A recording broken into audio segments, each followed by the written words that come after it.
All right. Hello, everybody, and welcome to the show. Today is Saturday, September 23rd, 2023.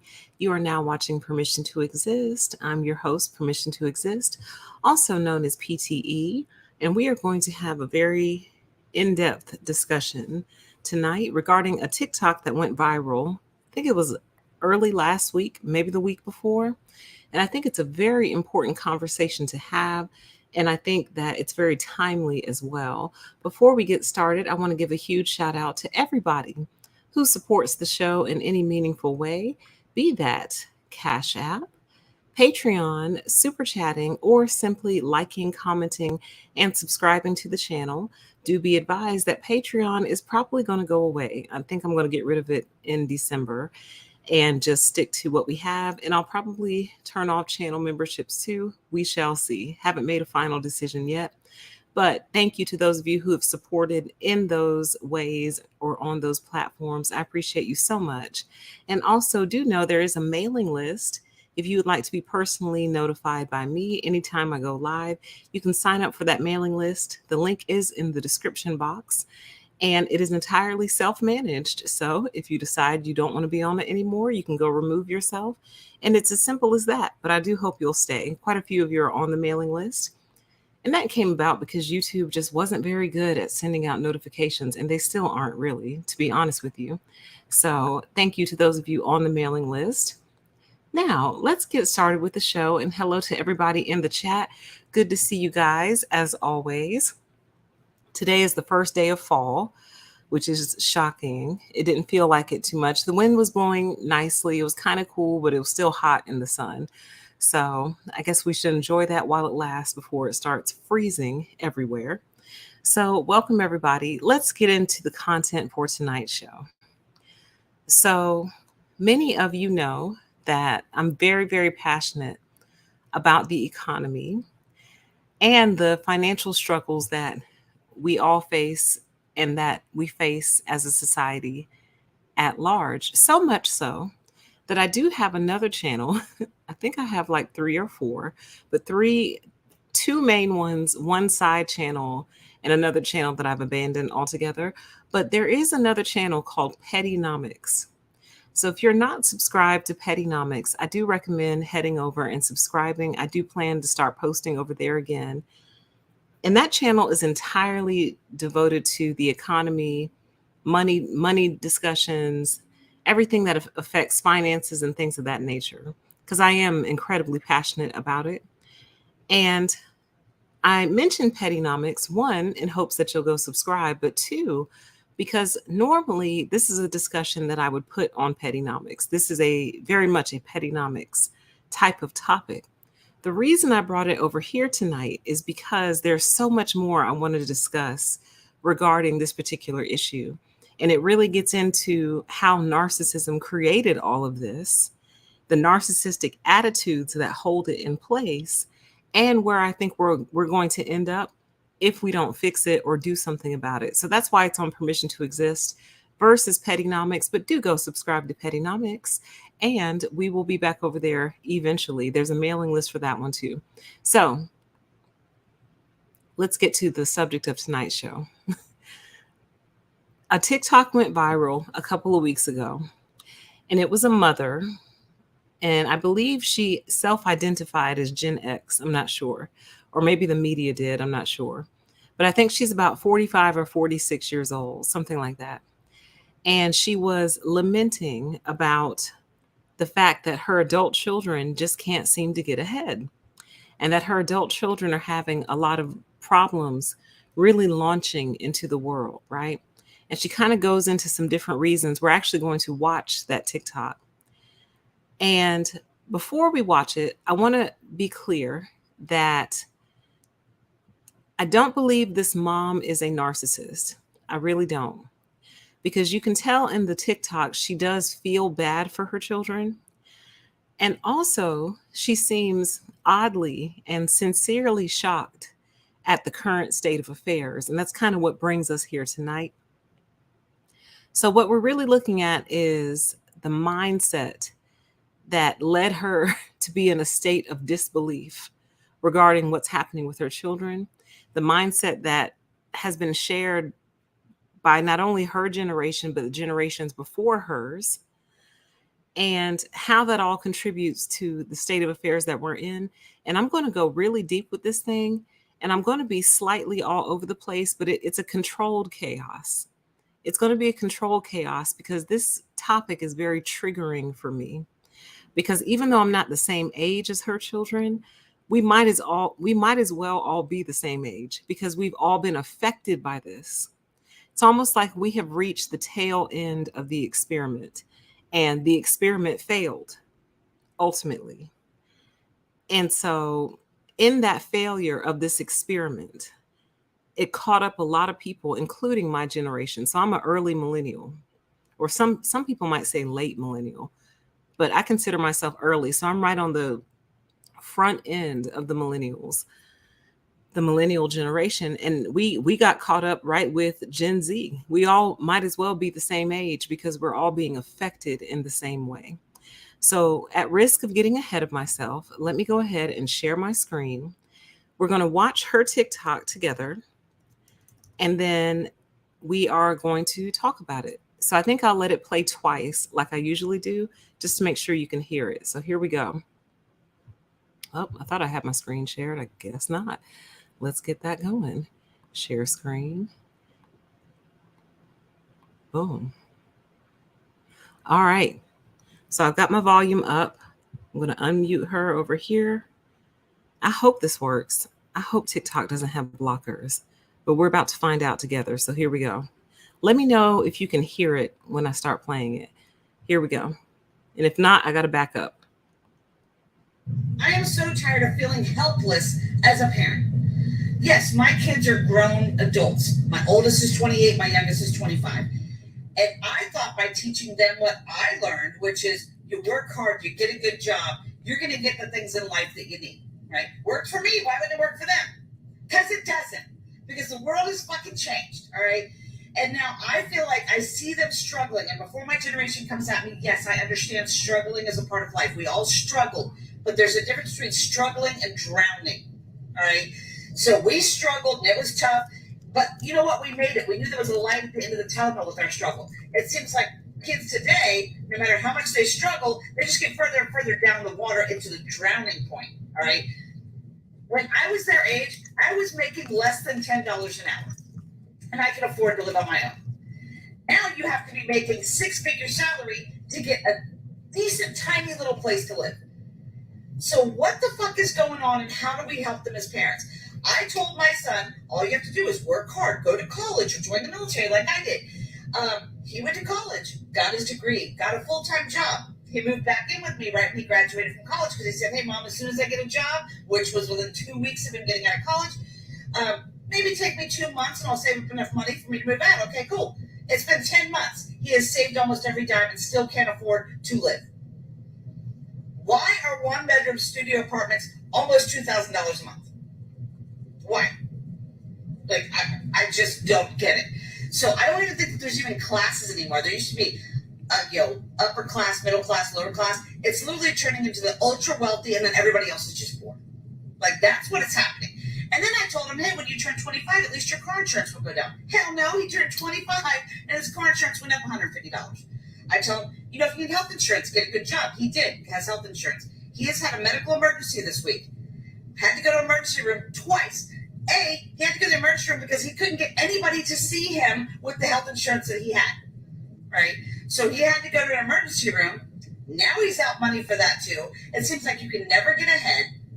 And then my daughter, I told her all you have to do because she wanted to buy her own house. My daughter worked 6 days a week, 12 hours a day to save up enough for this down payment. Finally got this house. She's paid double what I'm paying for my mortgage, but her loan was the same amount.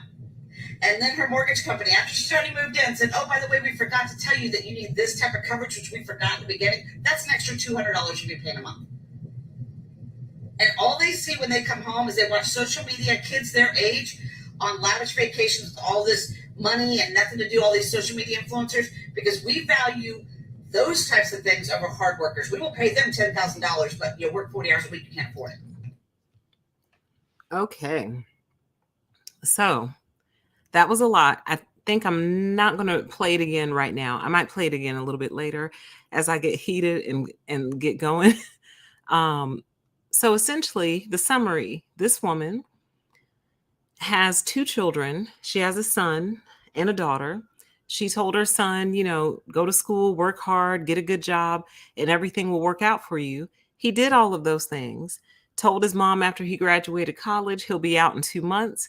It's been 10 months, and it seems that every penny he saves up goes right back out the door to some other expense, and he can't save up enough money to get his own place. Oh, oh my goodness. Sorry. Didn't mean to blow y'all's ears out like that. I was trying to look at the poll on the other screen. So far, the poll says how much is the average rent for a one bedroom in your area? 11% are between $800 and $1,000. 26% of you watching, it's between $1,000 and $1,500. 54% of you watching, the average rent for a one bedroom is $1,500 to $2,000. And 9% of you watching, the average rent is between $2,000 and $2,500. So, based on 35 votes so far, the average rent for a one bedroom apartment where you are is between $1,500 and $2,000. That is criminal and it is insane. And I'm not surprised that I think he's 25, she said, 25-year-old son is having trouble saving up enough money to get out of his mom's house. Because in addition to just the rent by itself, keep in mind you often have security deposits, you often have moving costs. Some people can move themselves with a couple of trips in their car and some good friends, and you move the boxes in. But when it comes to things like furniture and dressers, beds, big TVs, things like that, you might need a little help. So often there's moving costs, but primarily security deposits, which typically ring to the tune of like 1 month's rent, sometimes 2 months' rent. A lot of places charge pet deposits and pet rent. So you have to put a deposit on each pet, by the way, a deposit on each pet that you have, and they have the nerve to charge you pet rent on top of it. So the pet deposit sometimes can be like $250 per pet, and then the pet rent is usually somewhere around $30 to $40 a month for each pet, each. Okay. But let's just say he doesn't have pets. He's just trying to move out and get a one bedroom apartment. I forgot how much she said it was. I think she said it was 17 or $1,800. Let me see if I can scroll up. Blah, blah, blah, blah. No, what she actually said was, why are one bedroom studio apartments almost $2,000 a month? Right. Then she mentioned her daughter, who somehow managed to actually buy a house, which is a miracle all by itself. But she said that her daughter's mortgage is double hers, and the loan was for the same amount. Maybe we will watch this one more time, just so I can make sure I caught it all. Her daughter's mortgage is double hers, and the loan is the same amount. And then her mortgage company called her afterward and said, "Oops, our bad. We forgot to tell you about this extra $200 a month charge for some random insurance that was supposed to be on there and it wasn't." So she never specified how much her daughter's mortgage actually is, but she did say it was double hers. And then they called with this extra $200 charge on top of it. Right. And that's not even getting into all the other costs. We're just talking about rent. Let's not talk about the cost of owning, operating, and maintaining a vehicle, insurance, the car note if you have one. Let's not talk about food, because you have to eat. You can't starve to death. You have to eat. And here's an expense I think people often forget about: clothes. And I'm not talking fancy designer clothes. I'm talking about some pants, a shirt, socks, shoes, underwear. For the ladies, we have to buy bras. We can't walk around here with no bra on. I mean, we can, but typically that's frowned upon in the workplace. All this stuff costs money. So I feel that trigger. Oh, I'm getting triggered already. I'm getting triggered already. Instead of me getting triggered, let's watch her one more time. One more time, and then I'll get into my thoughts because I'm trying to suppress my triggering. Let's take a listen to her one more time. I am so tired of feeling helpless as a parent. Yes, my kids are grown adults. My oldest is 28, my youngest is 25. And I thought by teaching them what I learned, which is you work hard, you get a good job, you're going to get the things in life that you need, right? Worked for me, why would it work for them? Because it doesn't. Because the world has fucking changed, all right? And now I feel like I see them struggling. And before my generation comes at me, yes, I understand struggling is a part of life. We all struggle. But there's a difference between struggling and drowning, all right? So we struggled and it was tough. But you know what? We made it. We knew there was a light at the end of the tunnel with our struggle. It seems like kids today, no matter how much they struggle, they just get further and further down the water into the drowning point, all right? When I was their age, I was making less than $10 an hour, and I could afford to live on my own. Now you have to be making six-figure salary to get a decent, tiny little place to live.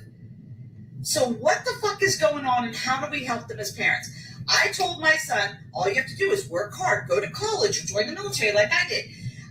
He went to college, got his degree, got a full-time job. He moved back in with me right when he graduated from college because he said, hey, Mom, as soon as I get a job, which was within 2 weeks of him getting out of college, maybe take me 2 months and I'll save up enough money for me to move out. Okay, cool. It's been 10 months. He has saved almost every dime and still can't afford to live. Why are one-bedroom studio apartments almost $2,000 a month? Why? Like, I just don't get it. So I don't even think that there's even classes anymore. There used to be, upper class, middle class, lower class. It's literally turning into the ultra wealthy, and then everybody else is just poor. Like, that's what is happening.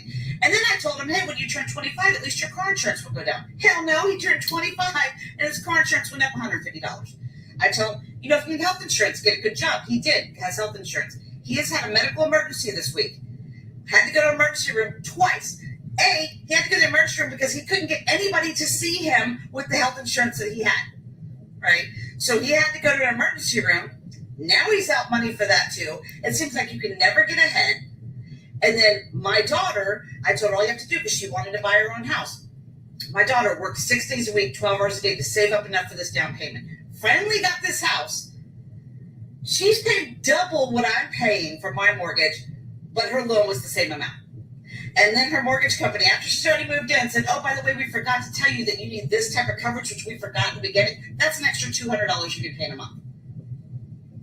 And all they see when they come home is they watch social media, kids their age on lavish vacations with all this money and nothing to do, all these social media influencers, because we value those types of things over hard workers. We will pay them $10,000, but you work 40 hours a week, you can't afford it. Okay. I've calmed down and I've gathered myself and I've gathered my thoughts. So now I can deliver the show in a meaningful and structured way. And I just saw a comment come through that said they are so out of touch. They have a culture shock in their own dang culture. It's been like this the whole time. They haven't been paying attention because they were fine. It worked for them. And that comment, thank you for that comment, is kind of at the heart and the root of what I'm going to get into this evening. Oh, because the triggering is so strong. So forgive me if I go off on tangents, y'all. Part of the reason, and one of the things that I talked about on Pettynomics was how paychecks are structured. So your son gets a job 2 weeks out of college, but he probably won't get his first check for 2 or 3 weeks. So what that creates is a deficit that he'll probably be chasing for a very long time until he either catches up or gets a second job or something. Anyway, that's more Pettynomics. Let me stay focused. Let's talk about how this happened, why it happened, the root causes of it all, how important it is, and where I think we're going to end up if it doesn't change soon, which I don't think it is, because we just don't learn. We're not a society that actually learns, and we have too many absolute, complete, blockheaded idiots in places of power and authority that it's not going to change until either they're gone or there's a massive mindset shift or something else happens to reset everything. So I made myself a list. Let's go down the list. The first thought that I'm having is greed has completely imploded our society, which was a predictable outcome. Pre- Ooh. Predictable from mathematics alone. I remember when I got my first apartment, I think the rent, this was around 2006. I think the rent for that apartment, a one bedroom apartment, was $715. And that was exciting compared to what I'm paying now. But I remember after that first year of renting, and I could actually manage it with the little job that I had. I think after that year, I think it went up to like 749. Then I did that year. Then after that, I think it went to 815. And that's when I started going, if this continues, one day we'll be paying $1,000 for rent. I remember saying that back in the early 2000s. I was like, if they keep this up, one day we're going to be paying $1,000 a month for rent. How innocent and how naive and how sweet that little thought process was, and how much I didn't realize not only how right I would be, but how much worse it was actually going to get. And I remember thinking, people can't keep this up. And then once it surpassed 1,000, a couple years later, not for the same apartment, but as I moved around and the rent just kind of kept steadily creeping up, I remember going, wow, one day people are going to be paying close to $3,000 a month for rent if this keeps up. And I had no idea how right I was going to be. Now, right now, it's closer to 2,000, which is outlandish and completely ridiculous. But they don't seem to have any intention on stopping. There's no legislation in place. I know some places, like certain areas of New York, have rent control, but that's not sufficient for the whole country. That's not enough for the whole entire country to steadily every year having to pay more rent, but they're not getting paid more money. Like, how is it that our rent is not directly tied to how much money we make? Now, they look at that when they're renting to you to see, oh, can you cover? Oh, I forgot to mention that earlier. A lot of places want you to be making 3 or 4 times the rent, I think, every month in order for them to even rent to you. So if you're not making 3 or 4 times the rent in your income, they won't even rent to you. But I digress. How can you justify a society that allows people to continuously raise the rent on you, but not also have a society where home ownership is accessible and easily accessible? Because the argument should be this: the argument should be, well, you don't have to pay rent. You could always just buy a house. And some people might actually believe that to be the case. But if you've tried to buy a house recently, it is very difficult. Some of you know my home purchase story, or my attempt at purchasing a house. It was a disaster, and a really heartbreaking one, too. It sent me into a deep depression. I was very upset with how that whole thing went, because they really did me dirty. And it turns out I'm not the only one that it's happened to. The super short story is, I took out a contract on a new townhome, put down my earnest money, watched the house go from foundation to fully formed, basically. So ground up. I watched it get built from the ground up, did my walkthrough and everything, had a closing date set and everything. And then when it came down to it, and I was like, hey, how much do I need to bring to the table to close on the house? They started acting all weird, and now people aren't answering the phone, aren't returning phone calls. And next thing you know, I'm getting a call. Oh, they don't like the type of job you have. And also, they went up on the price. So, long story short, they snatched the house out from under me and sold it to someone else. It was horrible. Yes, I got my earnest money back. I did not get my inspection money back. So, I was out $500 for that. And I just felt so scammed. And this was all right before COVID hit and the economy just nosedived. And I just remember thinking if I had gotten in my townhouse, my little monthly payment would have been set and secure. And anyway, sorry, I don't want to go too far down that rabbit hole. Just know I got a house snatched out from under me, and I'm not the only person that has happened to, especially on these new construction homes. They get people to get in these contracts, get people all excited, thinking they're about to buy a home. And then right before they close on it, somebody, the builder, the whoever, snatches it out from underneath them. And I actually covered that on Pettynomics. So if you're interested in that, you can go check that out on that channel. Anyway, the argument should be if you don't want to rent, buy. And a lot of people would love to, but we can't because we're not the right type of person. We don't have the right set of circumstances or the right factors to be considered worthy enough to purchase a home. So, what you have then is a monopoly. And I thought monopolies were illegal in the United States of America.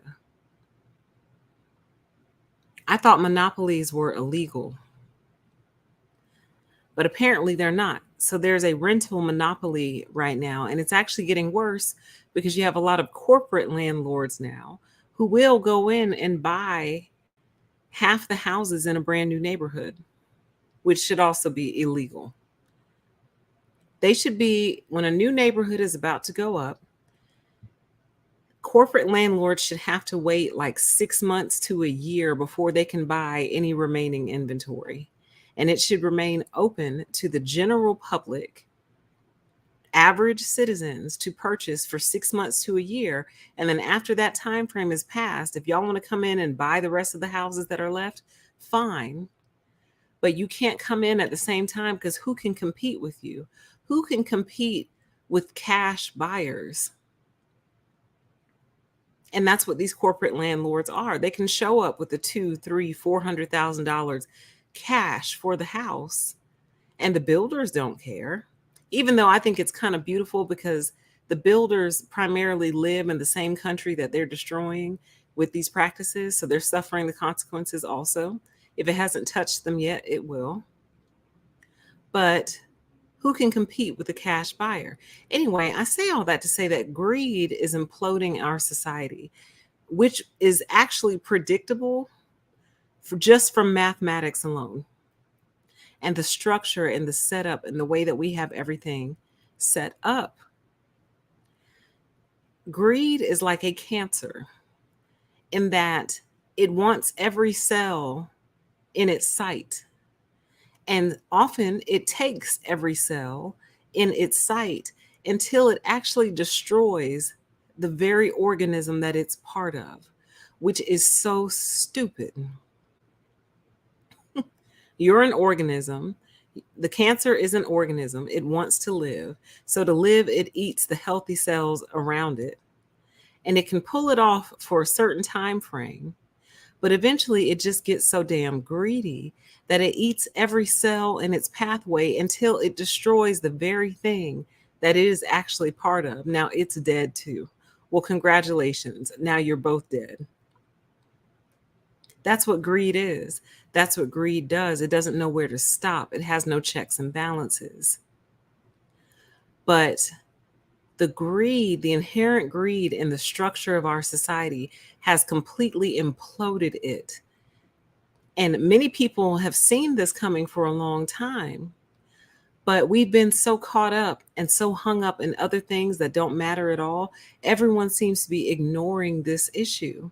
That's why, to be perfectly honest with you guys, and I know this might upset some of you, I really don't plan on voting really ever again until they fix this. Until I hear them discussing this issue and how they're going to fix it and putting legislation down in place The day that I can buy a house easily is the day I'll vote again. Until these politicians and lawmakers and rule makers do something about this issue, I'm not voting for any of you. I'll sit back and watch it burn, burn down to the ground, because it doesn't matter. None of these other issues matter if my rent is going to go up in a couple of months again. Now I got to figure out where I'm going to find that extra money from. And it ain't cutting back on avocado toast and coffee, because I don't eat avocado toast and I make my own coffee at home. So now what's your excuse? But that actually leads me into my next thought. So the greed is kind of built into the structure of our society and the rules and the different ways that people are being held basically frozen in place. And it leads me to the next thought, which is, so the mom in that video that we watched talked about the struggle. And then she even did an aside for her psychotic peers in her generation and said, and yes, I know that my peers are going to come at me and say, well, part of life is struggling and we all have to struggle sometimes, but we make it through. And my response to that is, there is a such thing as involuntary struggling and man-made struggling. What we are dealing with right now is man-made struggling by design. I think that's what a lot of people take issue with. It's the man-made nature of it all. It's not like a mountain is in our way, or a waterfall, or a gorge. You know what I'm saying? Or we're out in the wilderness, in the field or in the jungle, fighting off lions and tigers and bears. We're fighting off some idiot sitting in a cubicle somewhere deciding, yeah, let's go ahead and raise the rent by 10%. That's what we're dealing with. And it's not even someone in a cubicle. Sometimes it's just a regular person who happens to own multiple properties deciding, yeah, you know what? I think I need a little bit more money. I'm just going to raise the rent. And if they don't pay it, I'll kick them out and put them on the street. Oh, hold that thought. The chat says, look what this country was built on, greed and trickery. Hold that thought, because I actually have a note that I'm going to speak on that exact thing right there. You hold that thought. But it's the man-made struggle that makes it so frustrating to deal with life in this country and probably life in general. I'm just not as familiar with the economic structures in other countries. But it's the fact that, and I've seen this meme around many times. Oh, I forgot I had a meme to show you. It's the fact that, dang, I lost my train of thought. Hold on, come back to me. Oh, it's the fact that, like, you can pay they're okay with you paying $1,800 in rent every month on time. But when it comes to paying a mortgage that might, when you put in taxes and homeowners insurance and all that, might come out to 1,100. Oh, they're not okay with that. So I can't pay an $1,100 mortgage every month, but I'm out here paying $1,800 a month in rent. And somehow that shakes out to you. So then their next excuse, and predictable excuse always, is, well, what if you have some sort of major repair or expense? Like, what if your fridge breaks or your roof comes off, or fill in the blank? Then you won't be able to cover it. And I'm like, again, we've been paying an excess amount of rent every single month for X number of years. So if our monthly housing cost goes down, that means we have extra money.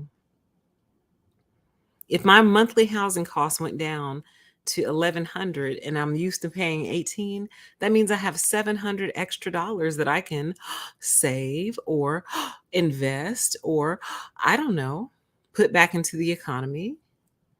But they act like they don't get it. They act like they don't understand that. You see what I'm saying? So it's the man-made struggle and the lies and the gaslighting that comes with it. Oh, well, you can't pay an $800 a month mortgage and be a homeowner because what if your dishwasher breaks? I'm like, what if my dishwasher breaks? Then I'll wash my dishes by hand. That's not your problem. This is my home now. I'll figure it out because it's mine. I think that's pretty implied that if it's not some sort of warranty issue, that it's on you. That's part of what comes with being a homeowner. I think people know that, and I think it's a risk people are more than willing to take. Hold on.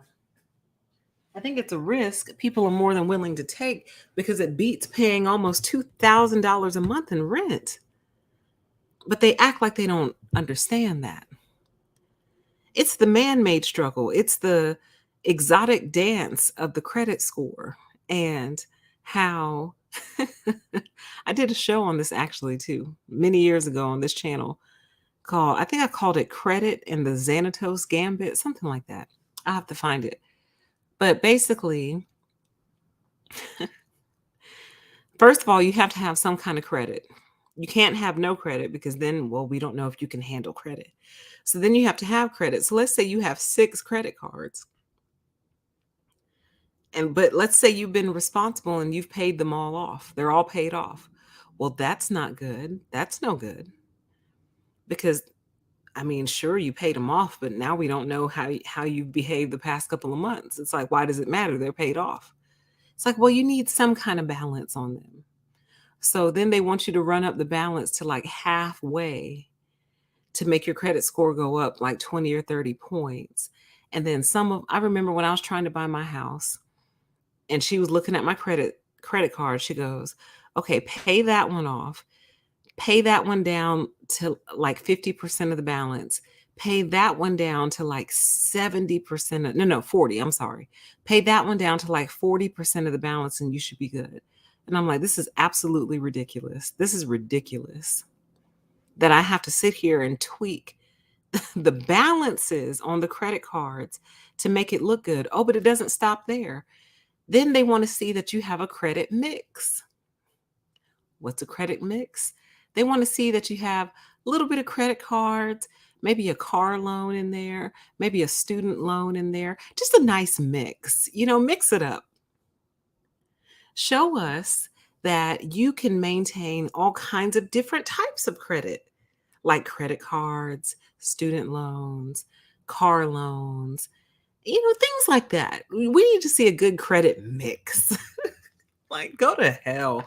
Go to hell. Go to hell.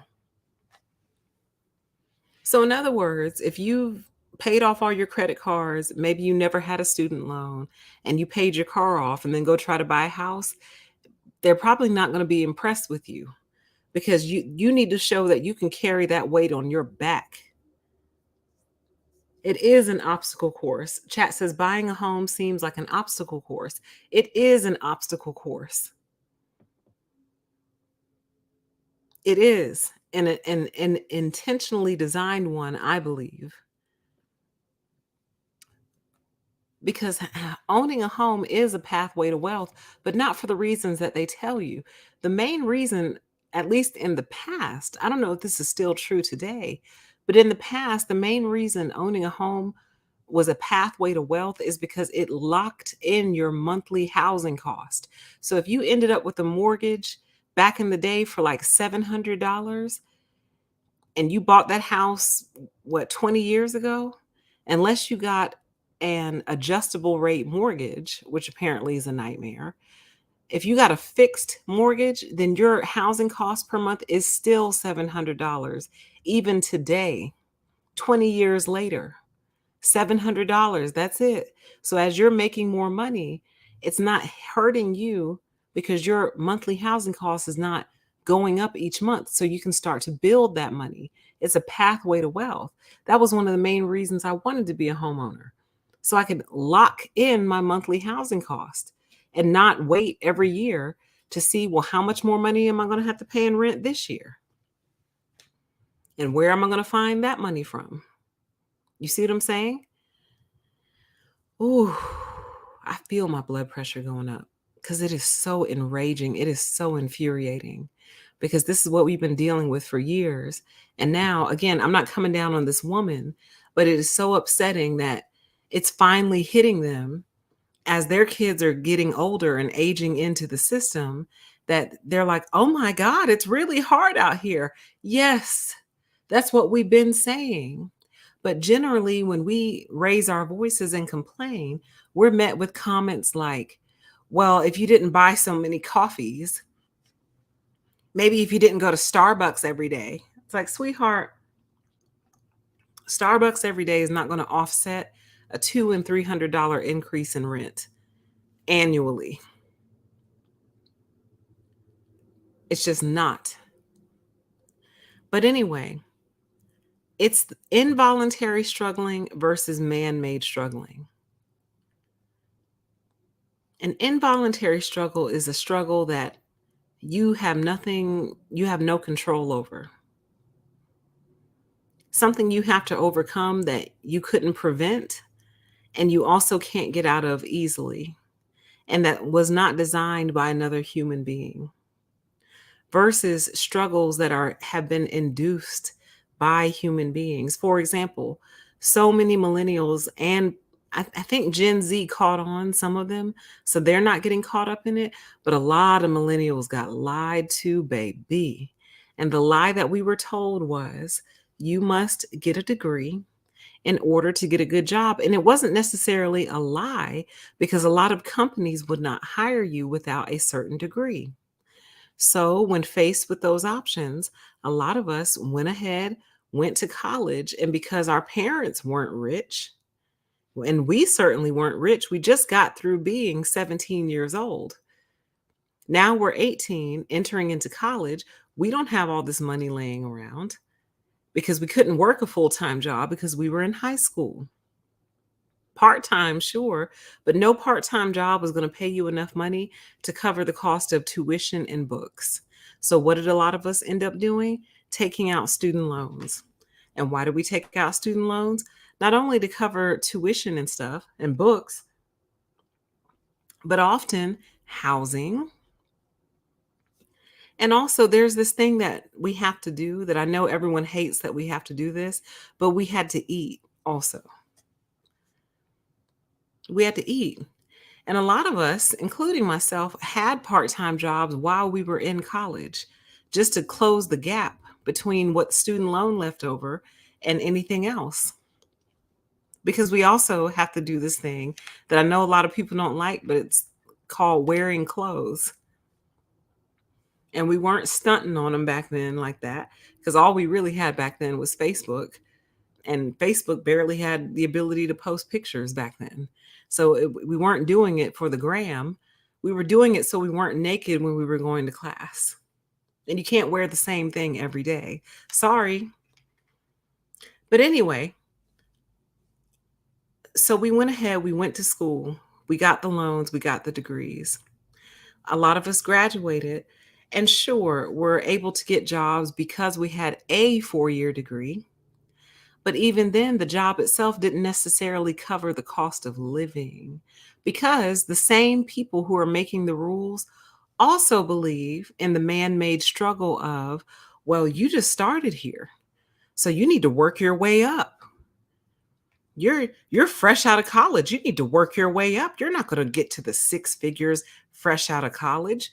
You need to work your way up. So that's what we did. We started working our way up, working, putting our head down and just working, working, working, working, working, working, working.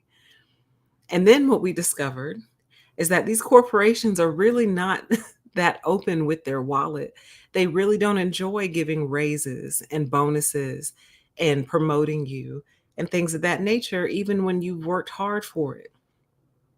So, this is all what I mean by the man made struggle. And there's more. I'm just trying not to get carried away. I'm just hitting the highlights. I'm sure you guys are touching on it in the chat. Chat says, take a few deep breaths. Whew.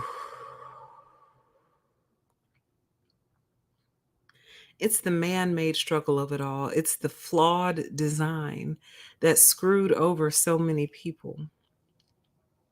And now, don't get me started on the student loan bills that are getting ready to start back up in October in just a couple of days. It's going to tank. It's going to sink the economy, by the way. It's going to sink it. Um, it's going to absolutely, it's going to wipe it. Trust me. Because some people got a lot of relief from not having to make those payments for a year. And understand that they didn't loan out any real money, they loaned out printed money. So they're not out any money. They haven't lost anything. They're extracting it from the populace that they gaslit into going to college in the first place. But anyway, I digress. It's the man-made struggle of it all. The struggle by design, the struggle by law, the struggle by rules, the struggle by policy that people are wrestling with. And I was actually going to do a separate show on this, but I'll mention it here. I really believe this is why a lot of people are struggling with depression. And the first thing they'll tell you is depression is a chemical imbalance. And while that might be true, I personally believe that a lot of depression is simply caused by external circumstances and the sensation and the feeling that you cannot escape those external circumstances. You can't get out. There is nothing more depressing than feeling trapped. Nothing. I like that idea, root in the being. It says maybe every once in a while we should do a PTE after dark. Maybe. I like that idea. I'll look into that. I kind of used to do that a little bit. But anyway, I'll think about that. But and I like your suggestions too. um, People are depressed because they are wrestling up against a beast that they can't defeat, and they feel trapped by it. That's why they're depressed.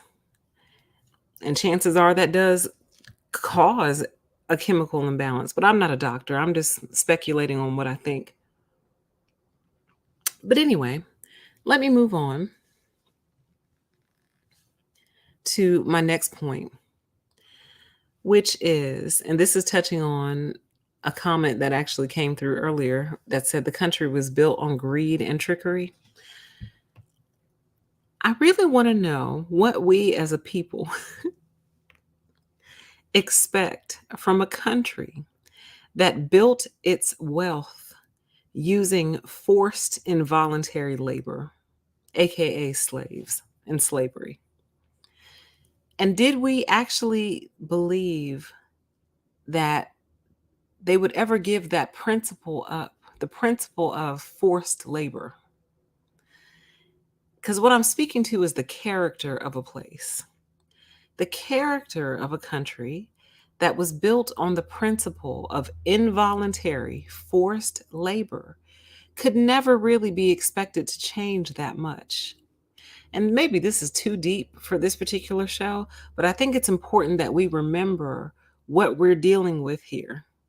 The foundations of this country were not built on hard work. Well, they were built on hard work, just not the hard work of those who were propping the country up. And all that really has taken place is it transferred from expecting that forced labor out of one specific group of people to having the bright idea, hey, instead of getting forced labor out of this one group of people, why don't we spread the wealth and spread it out to pretty much every citizen in the country except us? Why don't we spread it out? We're thinking too small. We're thinking, we'll enslave this one group of people and just make them deal with it, when we could enslave pretty much everybody in the country except us. And that is what has happened, y'all. And the spirit of that attitude never left. That's why they want you back in the office so bad. It's the spirit of the plantation. It's the spirit of the slave driver. Do you understand?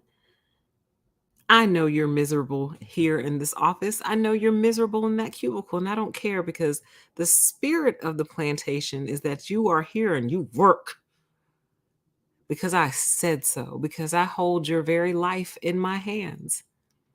Because if you don't, well, I'll kick you off the plantation and now you have to go find another one and start completely over again. And we have references. So if they call me, I'm going to have to be honest about you, which is a veiled threat. It's the spirit of the plantation. It never left.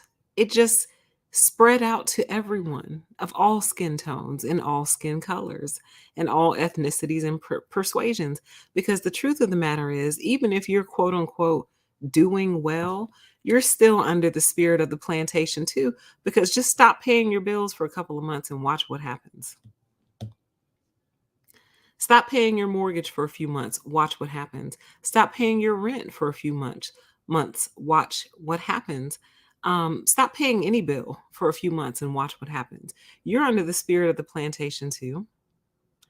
And shockingly, if you decide as a homeowner that you don't want to pay your property taxes, they can take your house from you, which I just think is just wow, man. If you don't pay your property taxes, they can move to take your house from you. And in some communities, the HOA can evict you from your home that you own.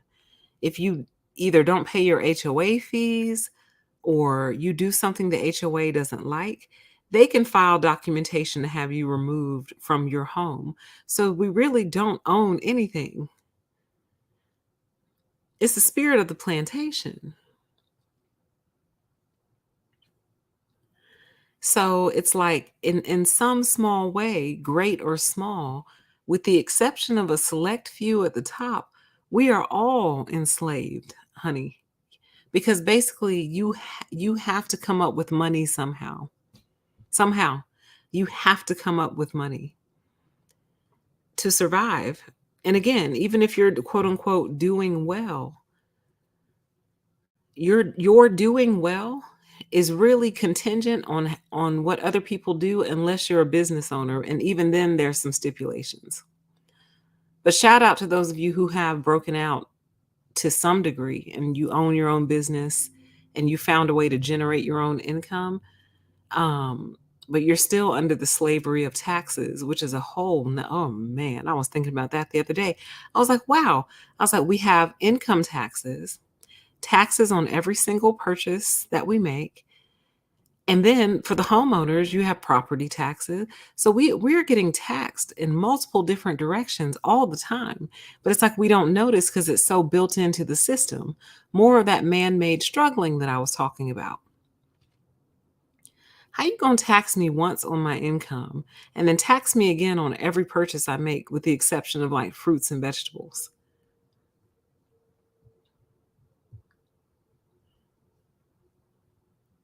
So it's like we are getting fleeced, baby, like fleeced, okay? Completely fleeced. And then they wonder why the birth rate is going down. A lot of people have simply opted out and said, you know what? I might be struggling, but I refuse to put a child through this. I refuse. Because I think about that often. I'm like, if I had a child today, 18 or 20 years from now, if this doesn't change, how much will rent be 18 or 20 years from now? Because most people, when they move out of their parents' house, they go to college, maybe do, maybe don't, whatever. At some point, they want their first place. And usually their first place is an apartment. There are a lucky few people who their first place will be their first home that they buy. But that is few and far between. That's a rare thing that happens. However, as an aside, if you're in the position to do so, that's the gift that I would give your child if they graduate from college or high school or even high school. Give them the gift of their first home. If you're in the position to do that, the financial position, help them buy their first house straight out of school so they never have to pay anybody rent. But anyway, Um, what will the rent be 18 to 20 years from now when my kid wants their first apartment? $4,000 a month? Like, is there no end in sight? Are we really going to just keep this up and pretend like people can keep this up forever? What is the rent going to be then? Because right now the rent is $1,800. Well, let me look at my poll. I'm going to close the poll, by the way. So the final poll, 14% of you in your area, the one bedroom is between $800 and $1,000. 37% of you between $1,000 and $1,500. 39% of you between $1,500 and $2,000. And 10% of you between $2,000 and $2,500. And that's 71 votes. So that's what rent, and I'm going to close the poll now. That's what the rent is today. Oh, it puts a little summary in there. How cute. Can y'all see that summary? I can see it, but can y'all see it? Anyway, that's what it is today. And my question is, where is your average 21-year-old going to get that kind of money from? Oh, you can. You can see the little summary. That is so cute. Well, thank you, YouTube. That's a nice feature. Like, I feel for today's younger generation. I work with a couple of people at my job who, I think one of them is like 23 and I think the other one is maybe 25. And when we talk from time to time, you know, one of them's a guy and he'll be like, "Yeah, I'm kind of looking for a place." And I'm like, "Well, how's it going?" He's like, "Not very good." And I'm like, "Why?" He's like, well, not why, but there could be many reasons other than cost. So I asked, "Well, why?" He's like, "Because these people want like $2,200 for a one bedroom apartment, $2,300." I'm like, "Oh my God." I'm like, I just feel so sorry for him because he's 23 years old. He has a full time job. He's working. I think he graduated from college last year, maybe something like that, got his little degree and he's getting hit over the head with $2,200 and $2,300 right out the gate at age 23. Like, how? Like, when I moved out of my parents' house, I was 23 and I was paying $715. How in the world is he going to come up with that kind of money? And I was like, "Are you going to do like a roommate situation?" He's like, "I don't want to." He was like, "But I think I'm going to have to." I'm like, God. And I told him, I was like, "Listen, I know you're a young man and you want your own place and you want to be out on your own."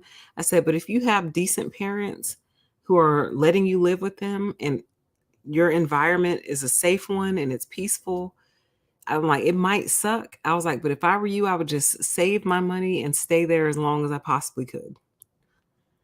Like, I know that sucks. I know young people want to be out on their own. I wanted to be out on my own, you know? But I had to go, honey. I had to go. I had to get out. But I said, if your environment is safe and stable and peaceful, try to stay there as long as you can and just save your money up. Just stack your money because that's insane. $2,200 a month for a 23-year-old, that's nutty. And he doesn't want to go like move to the slum, but even the slums are charging crazy amounts of money and you have horrible neighbors and a horrible neighborhood to live in where your car might get broken into every other day. You see what I'm saying? Anyway, where was I? Okay, refocusing on my list. So far we've talked about how greed is imploding our society. We've talked about involuntary struggling versus man-made struggling. Now I want to talk about something that I think a lot of people don't think about when they're having children. And I don't think this woman probably thought about it. And I think a lot of people don't think about it. And it's the premise or the realization that your child, for the most part, is going to have to rely on somebody else's yes to survive. And here's what I mean by that. You taught your kid, work hard, go to school, get your degree, get out and get a good job. That's what you told your kids. That's what your kid did, right? And they did that. They graduated, they got their degree. Now they're looking for a job. And her kid got lucky. Her son got a job 2 weeks out of college, but it still required somebody else's yes for him to have that job. Now, that could have been 2 weeks of searching, 2 months of searching, potentially even 2 years. I've heard stories of people putting in hundreds of job applications before somebody finally told them yes. Your child is ultimately going to have to rely on somebody else's good graces to survive in this world. See, I don't like that.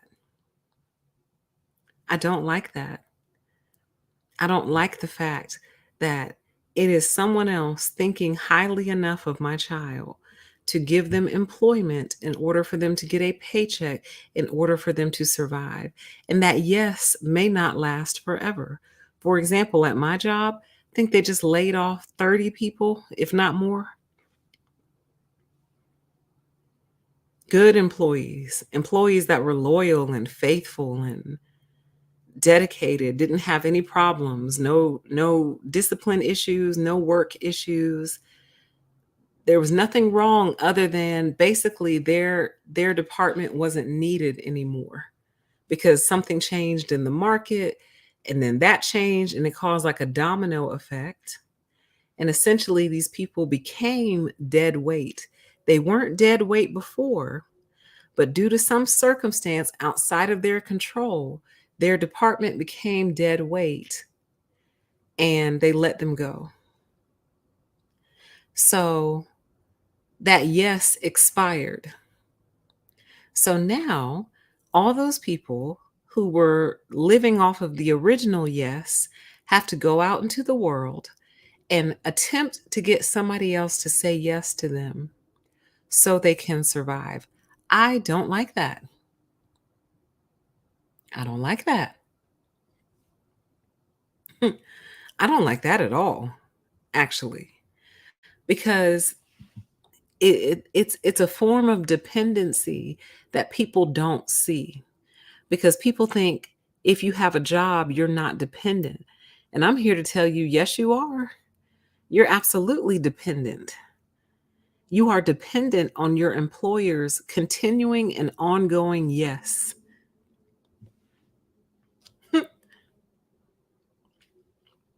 You are dependent on your employer's ability to make good decisions in terms of how they're moving out here in the market and in the world, and whatever it is that your business does to bring in money. You are dependent on your employer making smart decisions that keep the company healthy and viable.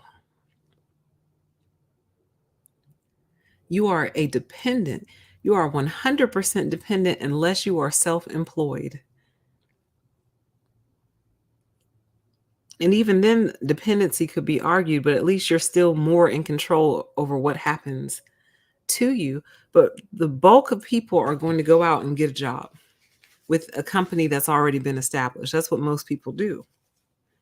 And therefore, you are dependent. But that's not the point I'm trying to make. The point I'm trying to make is just like this mom said in her TikTok, um, I told her, you just work hard, go out there and get a good job. You'll be all right. Yeah, get a good job requires someone else to say yes. So it's like, how you having kids with the expectation that someone else will take care of them eventually? Because that's actually what you're doing. You're expecting that about 20 years in the future, someone else is going to take care of them. That's 100% what you're doing. And I just think that it's a misguided expectation, because I'll give you an example. What I would truly want is for me to be able to provide my children some form of employment. If I create this being, then I want to try to set up something that my child can survive with and on for the rest of their lives if need be. So like this typically comes about with like family businesses. Like the family starts a business, then they employ the children, and then they employ the grandchildren, so forth and so on. I think that's beautiful when that happens. One of my friends, that's happening for them right now. Their family started a business. I think her niece is like 16 or 17, something like that. They've hired her niece. I forgot the actual little job that she's doing, but she has a little job with the family business. See, I like that. I like that. I like the idea of employing your own children versus the expectation that somebody will hire you and somebody else will take care of you in the future. It's nightmarish. What a nightmarish expectation. Like it's such a misguided, naive view of the world, in my opinion. Let me show you this meme before I forget that I even made it. I should have showed it earlier, and I meant to, but we'll just break up the show here. So this was on Instagram, I think. And it says, I finally got on health insurance. It's only $540 a month. And I got to pay $120 for a doctor to tell me my weird mole was probably fine. Only $5,000 to go before I hit my deductible. Don't even get me started on health insurance, y'all. Like, oh my God. So I have health insurance now, I have dental insurance, and I think our open enrollment is coming up, and I'm thinking about canceling both. And the reason I'm thinking about canceling both is because, first of all, I could use that extra money in my pocket every paycheck that gets taken out towards health insurance and dental insurance. But number two, I might as well not have it because when I have a special issue, like I have a special issue going on with one of my teeth, and I go and you look me in my eyes and tell me it's going to be $2,000 to fix it. And I'm like, yeah, but I have health insurance. And they're like, yeah, but you haven't hit your deductible yet. I'm like, okay, well, fine. Well, I guess the tooth is just going to have to rot out of my head. And I mean that with every fiber of my being. It's just going to have to rot. It's just going to have to fall out. Rot. Rot and fall out. Or I'm just going to tie a string around it, put the other half of that string on a door, and I'm gonna slam that door with everything I got. All the force in my body, I'm just gonna slam the hell out of that door and hope it just pops the tooth right out of my head because I just can't deal. I'm like, wow, really $2,000? I'm like, so what does insurance do? Like, well, insurance kicks in after you've hit your deductible. I'm like, okay. Okay, well, it's gonna rot. It's fine. Tried to go to another specialist the other day, and luckily the little system that they have sends you an estimate of your portion of what they call patient responsibility before your appointment to make sure that I guess you'll have the money to cover it. They quoted me like $310, and I went and logged into my account and I hit cancel appointment. I'll just have to drop. I'll just have to drop dead, y'all. So be it. Like, get out of here. Like, are you kidding me? I have insurance. So what am I paying all this insurance for every month? If I still have to pay you $310 just to see you, just to see you, just to talk to you, just for a consultation, just for a consultation, my guy, $310, really? Cancel appointment. I'll take some vitamins and run my risks. Okay. So I wanted to show y'all this meme. Chat says I canceled my health and dental a couple years ago. Not worth it. It's cheaper to pay out of pocket. It really is. Like you could save that money. As a matter of fact, on Monday, I'm going to look at my pay stub and see how much money I'm shelling out for health insurance. I'm going to cancel it. And then I'm just going to put that money to the side in an interest bearing checking account. And that'll be my health insurance. Because it comes out to be just about the same. Like if I'm paying you, I wanted to go to an ear, nose, and throat specialist is what I wanted to go to because these allergies are out of control. I can't deal. And I also was trying to figure out, I want to know like why scents, like why perfumes and stuff bother me so much, because they really, really do. Like they affect me very deeply. And I was trying to see if there's anything I can do about that. $310. Cancel appointment.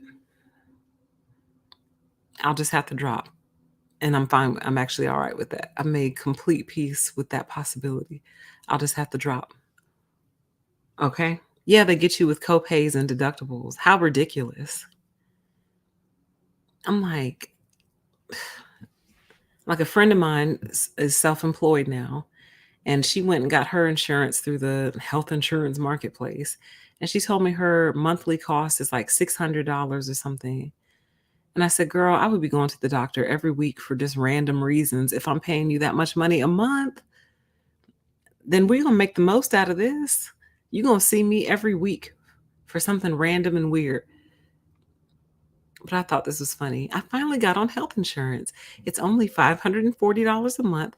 And I got to pay $120 for a doctor to tell me my weird mole was probably fine.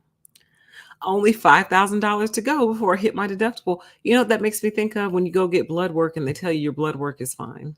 I'm sure it is. I'm sure. It's always fine.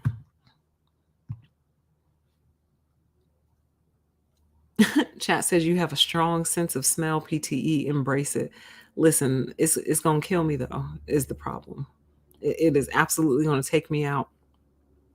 I was in Walmart the other day, and God bless him. I'm sure maybe he just came from work or something. But this man was so musty, he made my head hurt, and I was like, I cannot live like this. I cannot live with having a sense of smell this strong, because his must was organic and it left a trail behind him. And I was just like, oh sweet Jesus, I'm gonna die. Like this is gonna kill me. He was so musty, my head hurt. His must affected me the same way certain strong perfumes affect me. It affected me the same way. I'm like, this is not normal. But I guess I'll never know because they want $310 for me to find out, and I'm just not into that. I'm sorry. So anyway,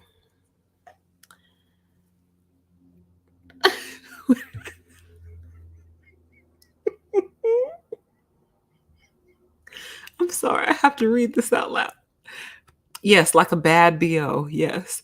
Chat says, I have a ganglion cyst and they tried to charge me $300 to tell me to smash it with a book at home.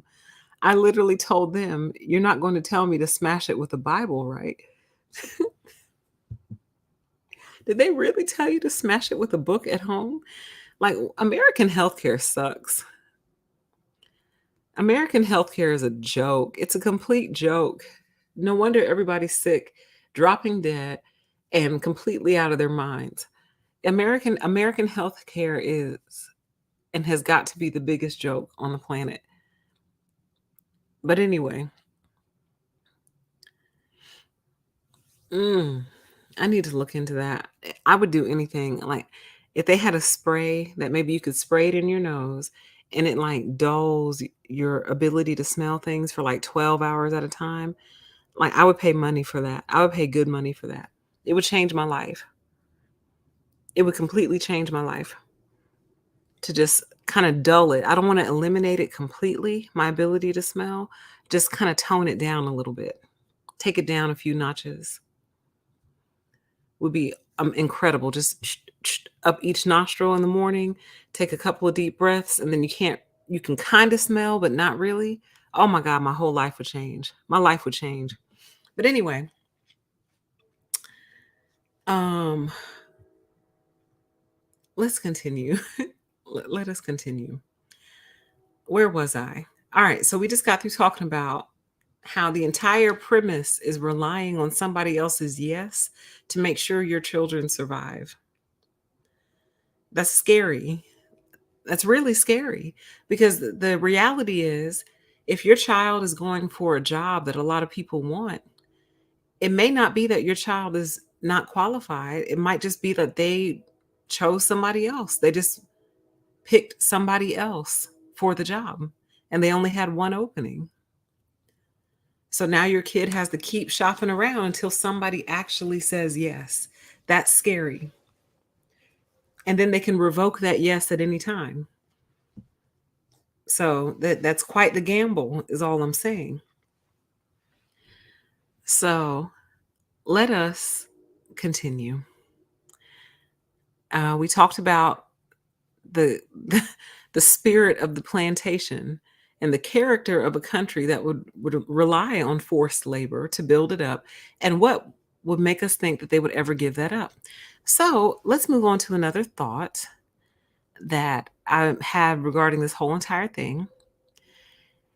And I think about this often, and it's the fact that we are all, all of us, pathetically desperate for money and in need of an ongoing supply of it. So here's what I mean by that. Like when you look around at all the different jobs, all the different things people do for money, great and small. When you look at the corporations who take advantage of their customers, all the different scammers, but also just regular, average, everyday people just working to make a living. Everyone is so pathetically desperate for money because a price tag has been put on everything except air. And even in some cases, they've found a way to charge for that because they charge you like an emissions tax or like a clean air tax. I don't know what they're called, but they still haven't found a way to charge you for breathing in and out. I'm sure they think about it every day though. But anyway, and the root behind all of it, the greed, the desperation, whatever you want to call it, is this pathetic need for money. And it's pathetic and it's sad because it's so ongoing. And I'm not calling any of us pathetic. I'm saying everyone in the world is pathetically desperate for money because everything has a price tag on it. And the truth of the matter is, we all have a need for an ongoing supply of money. So, a lot of times when people are like, well, how much money would change your life? Truly, the only real answer is an ongoing supply of it. Exactly, we have to eat. We got to eat. The only amount of money that would really change your life is an amount where it's an ongoing supply, because your life requires an ongoing supply of money every single day of it. That's why everyone is so pathetically desperate for it, including the rich. The rich might be the most pathetically desperate. The greedy rich people, that is. The greedy rich are the most pathetically desperate because they're also the most terrified at the lack of it. If you haven't had much money your whole life, you probably had some scary moments, but you're not terrified. The rich, and in particular, the greedy rich, are absolutely terrified of not having money, which makes them even more pathetically desperate for it. But we're all pathetically desperate for money. It's sad. And it's sad because, like, where I live, there's a lot of nature and I actually really like it. It's going to be the one thing that's going to be very difficult for me to give up about where I live currently, even though I do need to move. I really do. But I am so going to miss my backyard because I basically have like a little miniature nature preserve. So I see butterflies, dragonflies, I see beavers, all types of birds, cardinals, bluebirds. Um, I've seen owls before, hawks, and hummingbirds, y'all. Oh my God. Oh my God. The other day I saw a baby hummingbird and I just about lost it. I just about lost it. It was the cutest little thing I have ever seen in my entire life. Oh my God. A little baby hummingbird. Oh my, I couldn't handle it. Like I just exploded with excitement. He was so cute. Hummingbirds, all kinds of different birds, though. I think I mentioned beavers. We have beavers back here. I see deer. I've seen deer before several times back here. I saw a fox before. I've seen a raccoon before. armadillos. Honey, we got a whole nature preserve going on back here. And I really just love it. Like I absolutely love it, right? But one of my favorite things to just kind of think about is like the birds. And like I've seen a mama bird build her nest, have her babies, lay her little eggs, hatch them. Then I even see them when they're little fledglings learning how to fly. And it's so cute. And I think to myself, wow, these birds have everything they need. Everything. They have food, water, and shelter, which they build themselves using all the supplies, because there's tons of trees back here, using all the supplies that are readily available to them. And they have no worries. Probably the biggest worry is just finding food for the day, which is abundant and in abundant supply. They have no worries. There's no price tag on it. They don't pay taxes on any of it. They don't pay rent. They don't pay mortgage. They pay none of that. They're free. Oh, and squirrels. Yes, there's squirrels. Yeah, I absolutely love it, y'all. I'm gonna miss it so much. Like wherever I move to next, I'm really gonna try to like make sure there's some kind of nature around. I think I just got super lucky where I live. Now it does get a little bit too naturey sometimes. Like some of these bugs I'm not into. Okay. I'm not into all of these little bugs that I be seeing. Some of the strangest little bugs too. That part I don't like. But for the most part, it's butterflies and hummingbirds and it's just amazing. Anyway, I just ponder on the fact that the birds aren't like us. They're not struggling, they're not desperate for money. They just go about their lives. They have everything that they need. And it's like, why can't we be closer to that? Why can't we be like that?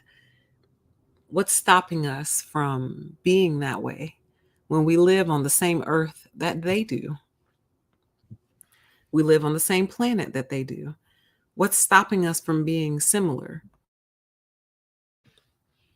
I think maybe we used to be, but then industrialization took over and it's been downhill ever since for the most part. But it's just something I think about and how everything that everyone does for the most part is just so motivated by money. And I think what I'm trying to say is it's so sad that we need money like that. I think that's what I mean by pathetically desperate. It's so sad that we need money like that. It's sad that we need money like that. When you have other creatures on the planet that don't and will go their whole lives without needing a dime. They don't need anything from us. All they really need is land. And if we mess up their land, it's sad, but they will pack up and just go find new land. You can't charge them. Try charging a bird some rent, you know? But anyway, that's just one of my higher level thoughts. One of my upper level thoughts. Let us continue. I want to talk a little bit about the frustration of being a child who has experienced the same suffering this woman's children experience as a direct result of the elders burying their head in the sand.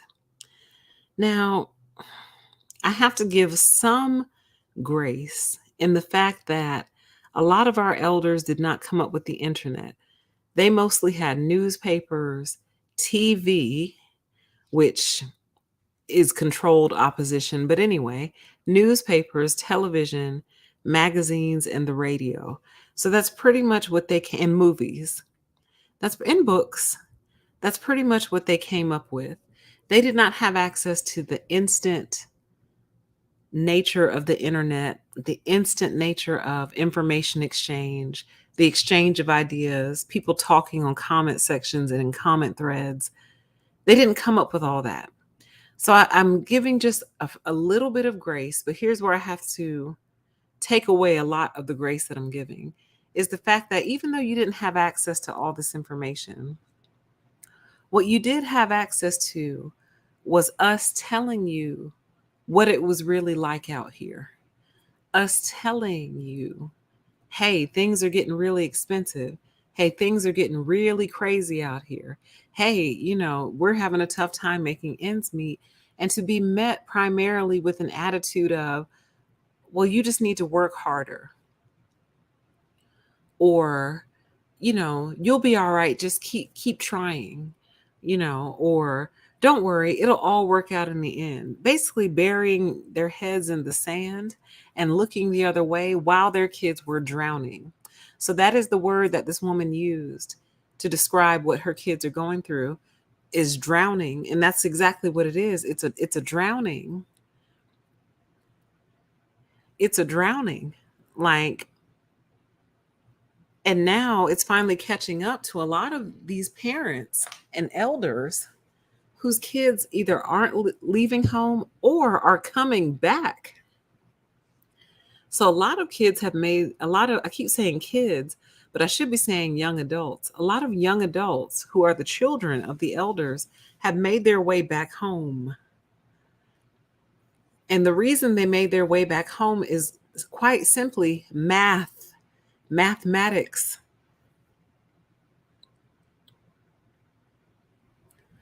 Math put them back in the house, because eventually math is just going to win every time. It's going to overtake. And because there's no grace built into the system itself, that man-made system we were talking about earlier, there's no grace built into it really. Eventually a person folds under that pressure and they have to go somewhere. And usually that somewhere is back home. And the parents are starting to finally understand what has been happening to their children, because so many of them just believed these cliches and they believed these lies. Oh, hard work, hard. If you just work hard, well, define hard work. That is actually a topic I'm going to cover on Pettynomics. Define hard work. What do you mean by hard? Do you mean sweat of the brow? Do you mean hours? Do you mean physical labor? What define hard? I don't want to go into it too much because then I'll do the whole show sitting right here. But we are going to cover that on Pettynomics eventually. Define hard work, I think, is going to be the title of that stream. Define hard. Because there's only 24 hours in a day. Do you want me to work all 24 of those hours? Is that what you mean by hard work? Define hard. But anyway, so many of them truly believed in this system. It's like they've had their head in the clouds for years, for decades now, believing what the TV told them, believing what the movies were showing. If you just go get this degree, you'll get the good job and then you'll be CEO someday. It's like, it's not how it works. What about the family-owned businesses where no one other than someone in the family will ever be the CEO? So it doesn't matter how hard you work, you'll never be the CEO of that company, because it is a family-owned business and you're not in the family. Now, maybe if you marry into the family, maybe. But they believed the lies that they were sold. And in spite of the fact that the children were groaning and complaining and trying to express what was happening to them out here, it's almost like it's your fault. You're not working hard enough. You didn't do what you needed to do, and that's why you're struggling. Well, if the struggle is man-made, it's not like a crater opened up, or what do they call them? A sinkhole. It's not like a sinkhole opened up and swallowed up half the country, and now we're all struggling because half the country is missing because it fell into a sinkhole. That is an involuntary struggle. We're talking about struggles designed by assholes in positions of power and authority who can just make the rules and force you to follow them. And you don't have to follow them, but then you'll be on the street. So it's interesting to me when I'm out and about in the internet streets, looking at people complaining about the homelessness crisis in some of the major cities in the United States, complaining, oh, look what happened to our city. Our city used to be so great. This used to be such a beautiful area. Now look at it. And it's like, you deserve to look at that. Look at it. I'm glad that that's what you can see from your bedroom window. Good. Because that's what comes from years of ignoring issues that have predictable consequences to them. 100% predictable consequences. A lot of this stuff was predictable. It's literally logic. And a lot of math is logic. It's mathematics and logic. Could have told you that eventually this was going to happen. Eventually. Like, I know one issue facing Atlanta is that the rent in the interior of the city has gotten so high that a lot of the service workers, meaning um, waiters and waitresses, chefs, um, I don't know if taxis are still a big thing, but taxi cab drivers, cleaners, people who clean office buildings, clean different buildings, clean the hospitals, clean whatever. The service workers, people who work in the service economy, cannot afford to live anywhere near where they work. So they might work at a fancy hotel, but they live an hour and a half away from their job because they can't afford the rent nearby the hotel that they work at. Chat says math for the win. It's all math, absolutely. They cannot afford, let's say that they're a housekeeper at one of the fancy hotels downtown. They're having to commute in an hour, hour and 15 minutes, hour and 20 minutes just to get to their housekeeping job at the most expensive hotel in the city. Chat says a nation of deadheads for decades. And it's all stacked up. And because they were comfortable, because they did it back in the 70s or the 60s when they bought their house, and they're only paying $400 a month for their mortgage, they don't understand what everyone else is complaining about and have no interest in learning either. Well, they're learning though. And you know how else a lot of them are learning? A lot of them are also learning in the form of not being given grandchildren. And the kicker to that is a lot of their kids have gotten married, but as a couple, their children and their child and their spouse has decided it's too expensive for us to have kids, so we're not having kids. So you got them all the way to marriage. They got married, they walked down the aisle, they did it, and now they're looking you in your face and saying, "Sorry, mom, sorry, dad, we can't afford to have kids. We can't afford childcare," which is insanely expensive. Insanely expensive. So it's coming back to bite them. You know how else it's coming back to bite them in an unusual way? A lot of children have had to move away from their hometown and move away from their parents to find employment in other cities because wherever their parents settled doesn't have the type of employment opportunities that they would need to survive. That kind of happened to me, to be honest with you guys. My hometown just it ain't it. It's not it. It's not giving. It wasn't it just wasn't giving. So I moved to follow the money basically. And while I've been relatively successful in that, I'm not balling out of control, but there's way more opportunities up here than where I'm from. What it did was take me away from my mom and dad. And I'm sure that broke their heart, but I'm like, look, there's no real work around here. Like, there's no real jobs around here. Not really. I had to move to where the money is. So a lot of children have had to move away from their parents to get to the money. So it comes back to bite them in more than one way. And they're finally starting to wake up to that reality that, oh my God, like we so ignored this issue and didn't fight for the right causes for so many years. Now our children are suffering under the weight of all of this. And it's now finally starting to affect me because, like I said, a lot of adult children have had to move back home with their parents just to make it work. I was trying to convince my dad to let me move into my grandmother's house back in my hometown.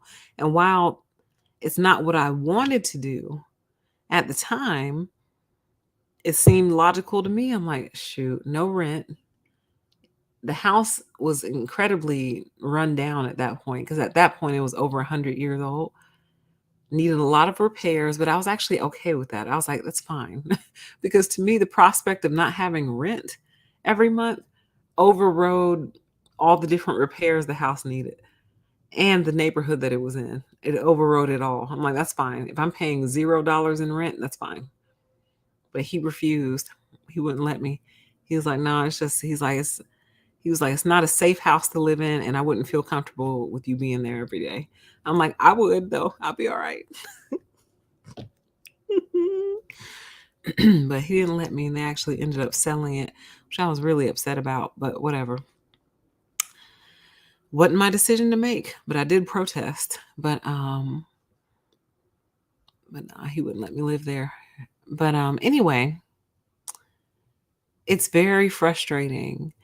Even though I'm happy this woman saw the light and made a public pronouncement of what she's experiencing and what her kids are experiencing, I'm very happy about that.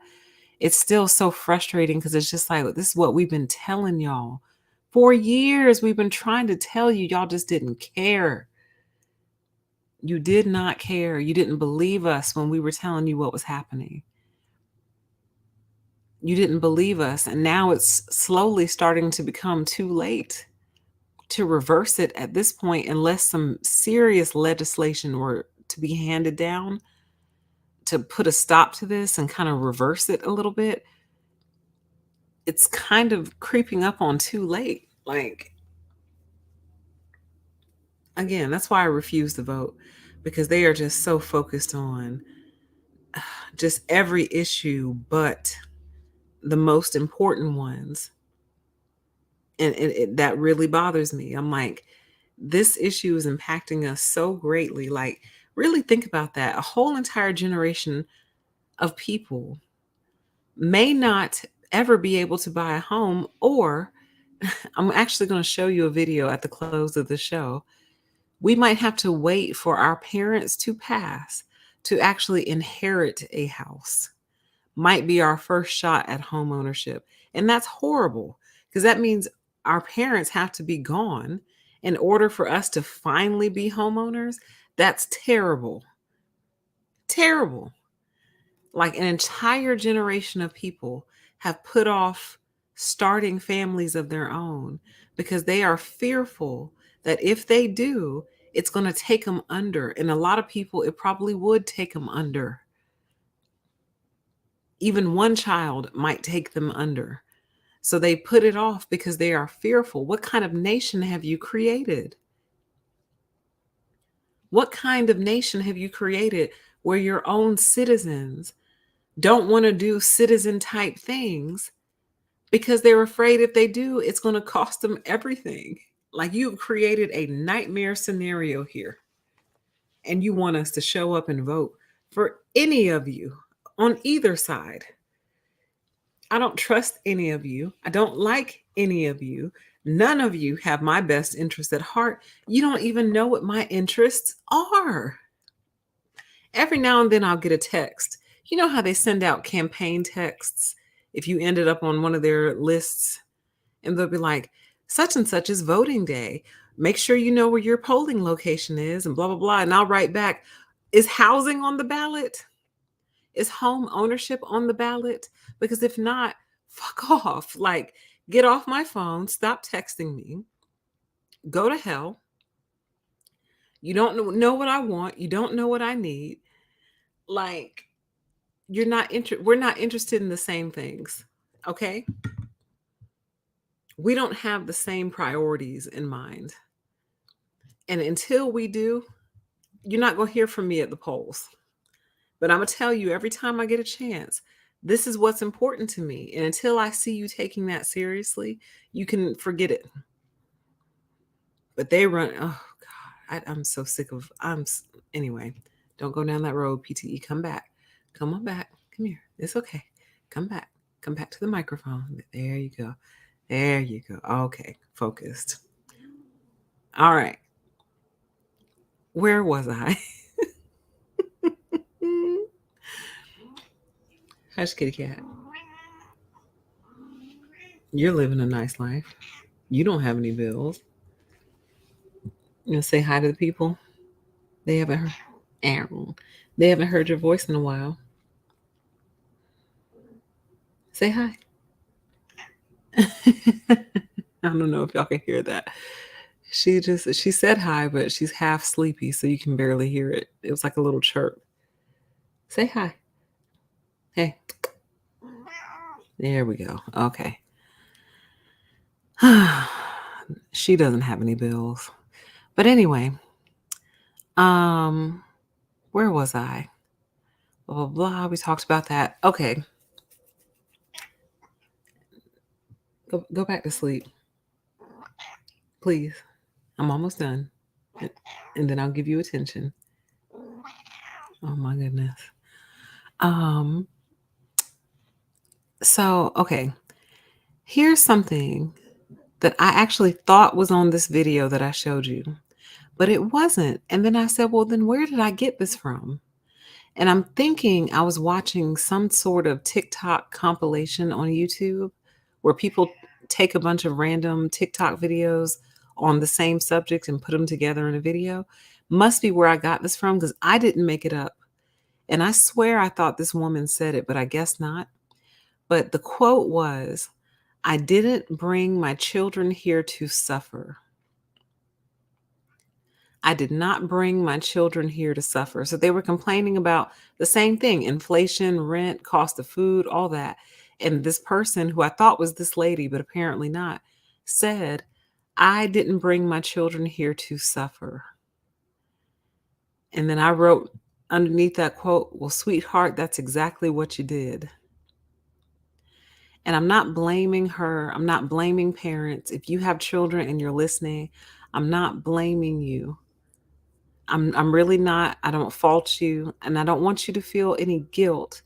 The reason I bring that up is because so many people, in particular in the past, just did not take a look around and think and at least try to change the world before their kids got here. So part of what I'm doing with this whole channel, my whole effort in creating content, even though the window is closing for me, if I ever have children, I need to know that I tried to do something to change the current state of the world. So I can look my kids in the eyes and be like, Mama's been fighting this fight for many years. I'm still trying to fix it. Or something, you know what I mean? But it's like, it's mind-boggling that it's such a surprise to so many people when it's literally been going on for years. So here's a lot of gaslighting that you'll hear on the internet in particular. You'll hear them say, well, when they gave everybody all that money for COVID, that caused the prices to go up. It's like, baby, the prices have been going up long before COVID. Some of us remember when gas was like $1.60. Some of you remember when gas was like 50 cents. Now, I don't remember that. I wasn't here yet. I think when I was born, gas might have been like maybe 89 cents. I don't know how. You know what? Let me just see something real quick. Let me see how much gas was when I was born. What was? I'm just curious. Oh, interesting. According to this, it was like $1.22 per gallon when I was born. So I don't remember when it was less than $1. Some of you might though. But anyway, my point is, we watched. Gas has been going up since long before COVID. Rent has been going up since long before COVID. Like, it's not the COVID money that caused this sudden inflation. It's a bunch of people sitting around a desk in an office going, yeah, let's go ahead and raise prices. And they do. And that's that. So then one person raises prices. Well, then someone else goes, well, shoot, well, now I have to raise prices. No, you don't. You really don't. Actually, there was an interview. I think she's the CEO of GMC. And she makes $30 million a year in her salary. And right now, there's a big protest. The United Auto Workers are protesting for better wages and a couple other things that they're not protesting, striking for.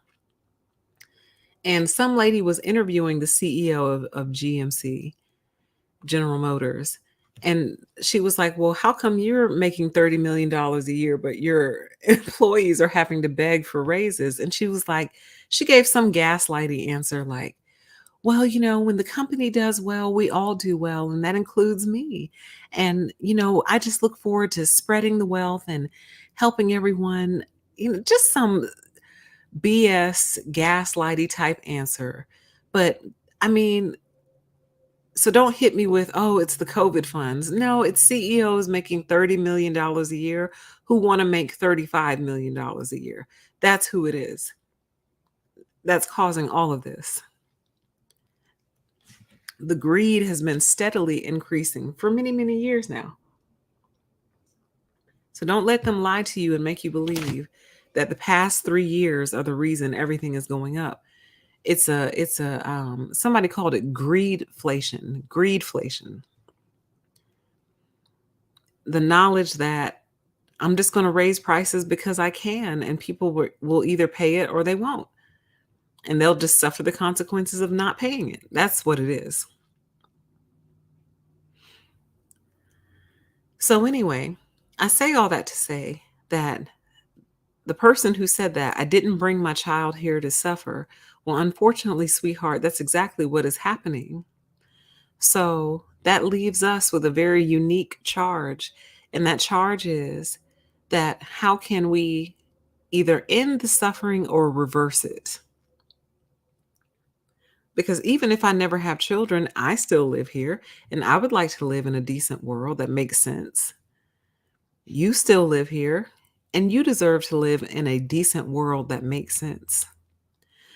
So I say that to say that truly, in my mind, this is one of the only things that we should be marching for, period. No, there's a lot of different reasons to march these days. There's a lot of different reasons to protest these days. But you cannot let these people take their eyes off this issue and pretend like it's not happening. Pretend like everything else is more important than this. Because what does it matter? What does any other cause matter if the whole country ends up on the street? If you have entire cities where all the citizens now live on the street because they couldn't afford the rent or their mortgage or the property taxes or whatever. Now everyone just lives on the street. So what does it matter? Any other issue that we're marching for? And I do think there are other important issues like healthcare, for example, and how we're being price gouged and fleeced by these insurance companies who owe us money, by the way. If you pay your health insurance for a whole year and you barely use it, maybe you go for your annual physical and like one or two dental cleanings and that's it, you owe me money. You actually owe me some money. You owe me at least half of my premiums back because I didn't use it. So if I paid you thousands of dollars for health insurance that I didn't use, you owe me a refund of at least half of that money. Same for car insurance. If I'm paying you all this money every year and I never use it, you owe me some of my money back. Allstate used to do that. I don't know if they still do, but they would give you a little bit of your money back, but I don't know if they still do that. Bitch, you owe me money. I didn't use this. I haven't used this. Like, I've given you thousands of dollars and I didn't use it at all. You owe me money. You owe me my money back. And I mean that. But that said, don't let these people convince you that anything else is more important than this. Because if not, it's only going to continue to get progressively worse.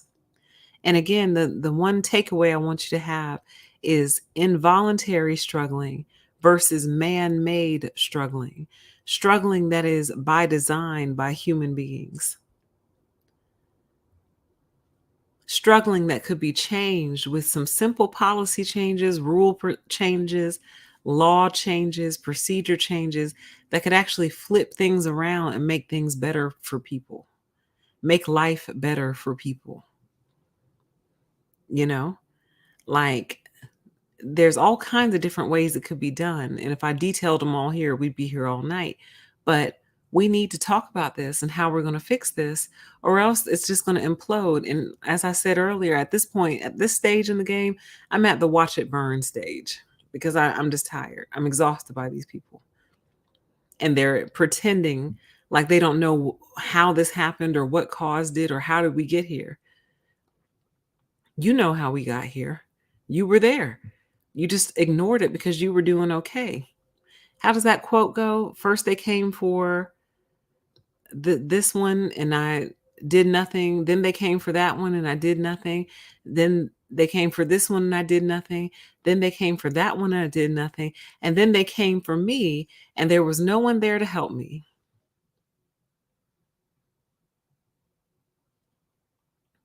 So it's something to think about. And what I would like to do now is show you a video that when I saw it, I laughed so hard because it was funny and sad at the same time. So this guy is a comedian on Instagram. His name is Tom Fell. And I think this is the perfect way to close the show. So I'm going to play this for you and then I'm going to close the show. Thank you all for being here. I will read all your comments once they upload to YouTube, which could be 24 hours from now. So, but thank you guys. And we'll talk more about this and be sure to go check out Pettynomics if you're not already subscribed, because we'll be back over there because I still have more to say over there. So with that, let me show you this video. I'm never going to own a house. Interest rates are only rising and prices are staying pretty much the same. Wages haven't kept up with housing costs and supply is stagnant or dwindling. I worked pretty much 2 jobs for almost 15 years, increased my salary over time, and everything in my area is still out of reach. The only houses I can afford are about to collapse or haunted. I can't help I want to live in a place with luxurious things, like jobs and stuff to do. I don't want to leverage debt or become a landlord. I don't want to use every dollar I have and become cash poor. I don't want my parents to die just so I can get half a house. My entire future is riding on risky investments. The best possible outcome is complete financial collapse, and I know I'll go down with the ship. If you're a realtor and you're watching this, please do not take this as an opportunity to reach out to me to assist with my home buying journey. It's not happening, and there's nothing you can do to help. On a side note, realtors are the DJs of your 30s. Go ahead, landlords. Milk this cash cow for all he's worth. Go own nothing and be happy. This video made possible by BlackRock Investments.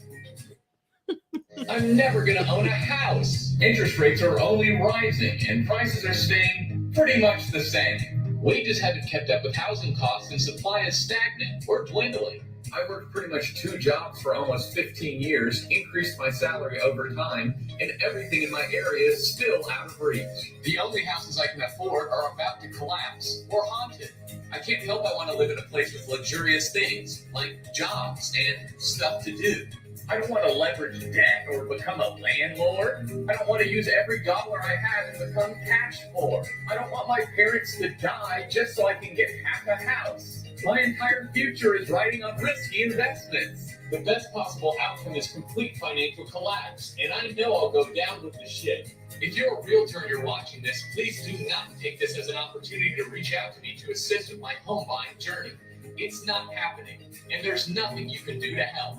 On a side note, realtors are the DJs of your 30s. Go ahead, landlords. Milk this cash cow for all he's worth. Go own nothing and be happy. This video made possible by BlackRock Investments. Okay. All right, guys. And actually, you know what? I'm sorry. I did say I was ending the show, but I do want to close with this because a good question came in. So what do we do now? So I actually have some ideas. I'll just throw them at you really quick and then we'll close the show. So they're pretty extreme. And what I've learned is a lot of people have trouble with the extreme. They don't want to do extreme things, but extreme times call for extreme measures. So one of the main things I think you can do is absolutely refuse to participate in extraneous things, things that you really don't need to do, you just kind of want to do. And the reason I say do that is because you actually kind of have to choke out their industries that they're hoping you'll come to. So things like theme parks, movie theaters, fancy restaurants, or even just regular restaurants, traveling. I know that's going to hurt a lot of y'all's feelings. Traveling, um, you know, uh, canceling Christmas, things like that. I know that these are hard to hear and things that we don't want to give up because it's like, well, dang, PTE, these are the simple pleasures in life. These are the little joys that I have. But what I'm trying to tell you is you have to absolutely choke them out. You have to choke them out and dry up every industry except the ones that are absolutely necessary for life. And that's hard to give up things like travel, going to the theme park, going to movies with your kids. I'm trying to think of other things off the top of my head. Christmas. Cancel Christmas on these people, please. Just choose 1 year to cancel Christmas on them. Cancel it. No gifts for anybody. Not because you don't love them, but because we are choking them out. Cancel these other holidays too. Easter, 4th of July, all the ones where we go out and do all this spending and all this buying and flooding the economy with money to buy things that we really don't need. We just kind of want. Choke them out and don't vote. I know a lot of y'all would be mad at that one too. I'm telling you, we have to hit them where it hurts. Force them to make them feel it. Force their hand. There's not a lot we can do about rent yet. There's not a whole lot we can do about mortgages yet, but we can make them hurt in the entertainment industry. We can make them hurt in all these holidays that they start shoving down our throat weeks before the holiday actually gets here. They start shoving the advertising down our freaking throat. We can choke them out. Stop going to their events. Stop buying concert tickets. Choke them out. And the trouble is, a lot of people are not willing to make those kind of sacrifices. But if our answer to them is, sorry, I'd love to come to your concert, but my rent just went up by $200, it might make the people in power start to think, we can't survive and live our luxury lifestyle if they're not spending money on extraneous, unnecessary things like Christmas every year. Cancel Christmas on these people. Cancel it. Cancel Christmas on them. Halloween. Oh my God, cancel Halloween. Cancel Halloween on these people buying all this candy and these costumes. And it's not because I don't want you to have fun. I want you to have fun, but I don't want you to continuously feed their industries when it's clear they care nothing about the little people on the bottom who are upholding and floating these industries every year. Cancel it on them. Cancel Christmas on them. Give it a shot and see how it goes. See, even my categories. So with that, now I'll actually close the show. That was a good question. I'm glad you asked it. That's how we start to change things, though. Refuse to participate in their little industries and all these little extra purchases. Save every dime and say, sorry, y'all are choking us out over here, so I got to choke you out over there. And that's just what it is until you change something. And with that, I hope you all have a lovely evening. I will read all of your comments when they upload to the channel. And I hope this helped. I hope this did something for you. And I hope it inspires you to make some sort of change out here before we all go under. Okay. Take care. Love you all. I'll talk to you again soon. Okay. Bye.